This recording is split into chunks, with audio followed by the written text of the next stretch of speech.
In this example, we're going to list all possible zeros of the polynomial function p of x, and then, given that x equals 1/2 is a zero, we will find all remaining zeros. So I begin by listing the factors of the first coefficient, the leading coefficient, and the constant term at the end. So the first leading coefficient is 2, so the factors of 2 are 1 and 2. And then my constant term, 4, the factors of 4 are 1, 2, and 4. So these are the p's and these are the q's.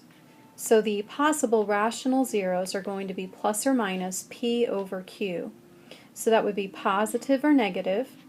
And I'm going to start here and do a ratio. So I'm going to start with 1, and I do 1 over 1, which is 1. 1 over 2 is a half. And then I take the 2 and do the same thing. 2 over 1 is 2. 2 over 2 is 1. Now I take the 4 and I get 4 over 1, which is 4, and then 4 over 2 is 2. So my total zeros that I would expect for this function, since it has a degree of 3, I would expect 3 total zeros.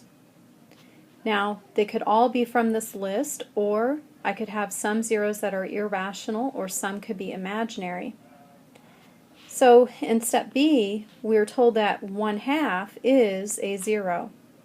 Notice that that is a value that we found in our list of possible zeros. So since I provided you with one that works, what we'll do is go ahead and perform synthetic division with 1/2, because our goal then is to reduce the polynomial from an x cubed to an x squared. So my coefficients are 2, 7, 4, and -4. So I drop down the 2 and I multiply by the box. Half of 2 is 1. I add straight down to get 8. Half of 8 is 4. I add straight down to get 8. Half of 8 is 4. -4 plus 4 is 0. Now 2, 8, and 8 are the coefficients of the reduced quadratic polynomial, which is now 2x squared plus 8x plus 8. To find the remaining zeros, when you have a quadratic, you can either factor it or you can use the quadratic formula. So if I try to solve this by factoring, I notice that all of the terms are divisible by 2. So I could factor out a 2 to reduce the coefficients, and I'm setting this equal to 0.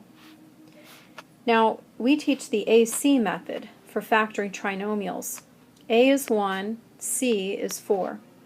So I find the product A times C, 1 times 4 is 4, and I list all the ways to multiply to get a 4. I could do 1 times 4 or 2 times 2, or I could do -1 times -4, -2 times -2. Now I want to find the sum equal to my middle B number, which is a positive 4 on this problem. So I need to use the 2 and 2 for my factoring. So I'm going to bring that down, and I'm going to split off that middle term.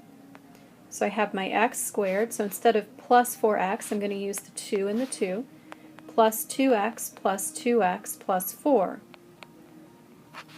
Then we factor that by grouping. We group the first two terms together and we group the last two terms together. So when I do that, I'm going to factor out the x squared, so I get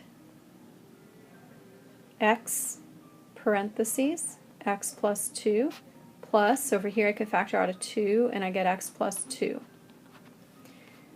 So I bring down that GCF of 2. My common group is x plus 2, and then when I factor that away, I get another group of x plus 2. We set that equal to 0. Now if I set the value 2 equal to 0, I don't get a solution.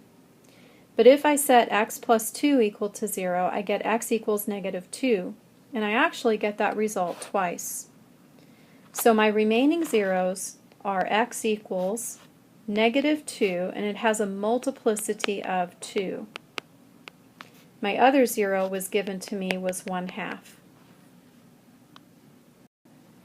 Now we'll continue with this polynomial function by listing the possible rational zeros, So if I focus on the leading coefficient 2, the factors of 2 are 1 and 2. And for 4, I get 1, 2, and 4. So the possible zeros